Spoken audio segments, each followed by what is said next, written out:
আমরা স্পষ্টভাবে বলতে চাই, এই সময়ে যেখানে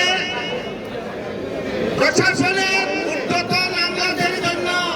সরকার বিনা সুদে 30 লক্ষ টাকার যানবাহনের জায়গায় 45 লক্ষ টাকায় তাদেরকে বিনা সুদে ঋণ দেওয়ার সিদ্ধান্ত গ্রহণ করেছে, সেই মুহূর্তে শ্রমিক কর্মচারীদের বেতন ভাতা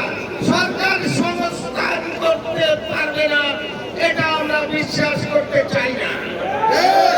আমরা চাই আগামী ডিসেম্বরের মধ্যেই নবম বেতন কমিশনের প্রজ্ঞাপন জারি এবং 1 জানুয়ারি থেকে নবম বেতন কমিশনের